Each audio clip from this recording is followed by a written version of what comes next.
ঠাকুরের আতুল চরণে প্রণাম জানিয়ে, আরাধ্যা জগৎজননী বড় মায়ের আতুল চরণে প্রণাম জানিয়ে, পরম পূজ্যপাদ বরদার চরণে প্রণাম জানিয়ে, পূজনীয় আচার্য দেবের চরণে প্রণাম জানিয়ে সকলকে আনন্দিত জয়গুরু বলে আলোচনা প্রসঙ্গে দ্বিতীয় খণ্ডে। শ্রী ঠাকুর খাবার পর মাতৃমন্দিরের ঘরে এসে চৌকিতে বসলেন। একটা দরজা দিয়ে ঢুকতে গিয়ে পরক্ষণে আবার সেই দরজা ত্যাগ করে অন্য দরজা দিয়ে ঢুকলেন, যে দরজা দিয়ে কিনা রোজ ঢোকেন।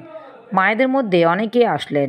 যশোহরের একটি মা তীর্থ পর্যটনান্তে বাড়ি ফেরার পথে শ্রী ঠাকুর দর্শন করতে এসেছেন। শ্রী ঠাকুর ওই সূক্ষ্ম সহকারে তাকে জিজ্ঞাসা করলেন, কোন কোন জায়গায় গিয়েছিলি, কি কি দেখলি, কেমন লাগলো? উক্ত মা গয়া, কাশী, মথুরা, বৃন্দাবন, হরিদ্বার, ফেরবার পথে বৈদ্যনাথ দেখে এসেছি। কেমন দেখলি? ভালো।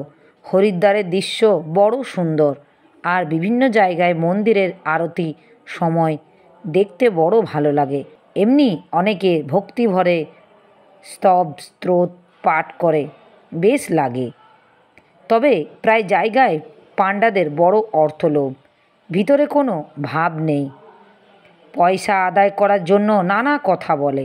শ্রী ঠাকুর নিজেদের স্বার্থই বোঝে না। মানুষ তো দেবার আগ্রহ নিয়েই যায়, দিতেই তো চায়। নিজেদের হ্যাংলামি দেখিয়ে মানুষের দেবার প্রাণটাকেই ছোট করে দেয়। তবে ওদের দেওয়া ভালো। যা হোক, ঠাকুর দেবতার সেবা নিয়ে আছে তো। এইসব পাণ্ডা যারা, তীর্থগুরু যারা, তারা যদি সুসংস্কৃত হয়, সদাচর পরায়ণ হয়, যাজনমুখর হয়, শিক্ষা ও সংস্কৃতির প্রসারে যত্নবান হয়, তাহলে তারা কিন্তু ঢের করতে পারে।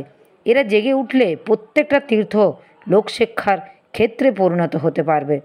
আমাদের প্রাচীন কৃষ্টির ভিতর, ইতিহাসের ভিতর, শাস্ত্রের ভিতর কি আছে তা তো আমরা ভুলতেই বসেছি। এগুলি চর্চা, আলোচনা, প্রচার যত হয় ততই ভালো। তীর্থক্ষেত্রগুলির ভিতর দিয়ে এসব হতে পারে। তাই আমার মনে হয় কুলগুরু, পুরোহিত, পাণ্ডা এদের মুক্ত হস্তে দেওয়াই ভালো। হাজার হলেও তারা বামনী ব্যবসা নিয়ে আছে। তাদের যেমন দিতে হয়, শ্রদ্ধা করতে হয়, সঙ্গে সঙ্গে তাদের মাথা ধরিয়ে দিতে হয়। ব্রাহ্মণ হিসেবে তাদের করণীয় কী? এদের রক্তের মধ্যেই ওই জিনিসটা থাকাই বেশি সম্ভব। একবার মাথায় ধরলে আর কথা নেই। শিক্ষা ও প্রেরণার প্রয়োজন সকলের আছে। এদের আমরা কেবল দোষই দিই। দোষ না দিয়ে যদি উপযুক্ত শিক্ষার ব্যবস্থা করি তাহলেই হয়। আমরা মেয়ে মানুষ, আমরা কার কি করতে পারি? মেয়ে মানুষ হোক আর বেটা ছাওয়ালি হোক, প্রত্যেকে যদি বিহিত আচরণশীল হয় এবং ইষ্টের ভাবে অন্যকে ভাবিত করে তোলার বুদ্ধি ও চেষ্টা যদি সর্বক্ষণ থাকে, কে যে কি করতে পারে আর না পারে তার কোনো লেখাজোখা নেই। তোমার ওই নোংলা কথায় কতজনে হয়তো চৈতন্যের উদয় হয়ে যেতে পারে। সব সময় ওই ধান্দায় থাকা লাগে। পরমপিতার দয়ায় তোমরা কিন্তু কেউ কম নও। পরক্ষণে শ্রী ঠাকুর হেসে বললেন, বদ্রীনাথের প্যাড়া আনিসনি? মাটি খুশি হয়ে বললেন, হ্যাঁ এনেছি, বড় মার কাছে দিয়েছি। শ্রী ঠাকুর, সে তো ভালো। তীর্থ করে আসলি, বেশি থাকে তো এদের সবাইকে একখানা করে দে। মাটি তাড়াতাড়ি গেস্ট হাউসে দৌড়ে গিয়ে সেখান থেকে কিছু প্যাড়া এনে উপস্থিত সকলের হাতে একখানা করে দিলেন। শ্রী ঠাকুর তীর্থের প্রসাদ সশ্রদ্ধ যারা, তাদের বিতরণ করা ভালো। মাটি বললেন, বেশি করে এনেছি, দেশে গিয়েও অনেককে দেব। শ্রী ঠাকুর, খুব ভালো। তীর্থের পুণ্যে তোর প্রাণ খুলে গেছে। উক্ত মা, তীর্থ করার বাসনা ছিল অনেক দিন থেকেই।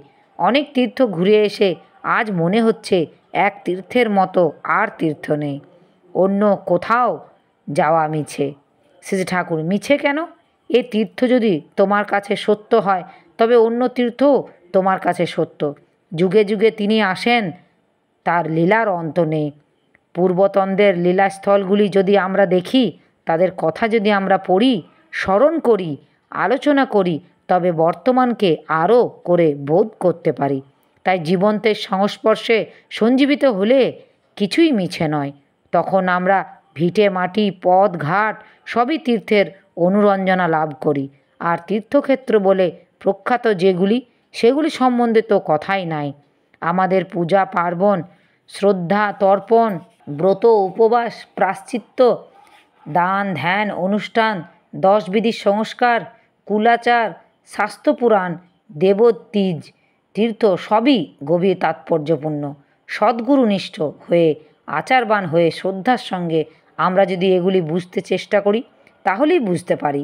কোনোটা উড়িয়ে দিয়ে লাভ নেই, তবে মূল ছেড়ে ডালপালায় ঘুরে বেড়িয়ে লাভ নেই। সেই জন্য শাস্ত্রে আছে, সর্বদেবময় গুরু, গুরু ধরব না, 56 রকম করব, তাতে কিছুই হয় না, ওতে মানুষ আস্তে আস্তে পাগলাটে হয়ে যায়। এই কথাবার্তার পর শেষ ঠাকুর খানিকটা সময় বিশ্রাম নিলেন। উপস্থিত দাদা, ভাই, বোন, মায়েদের আমার আনন্দিত জয় গুরু।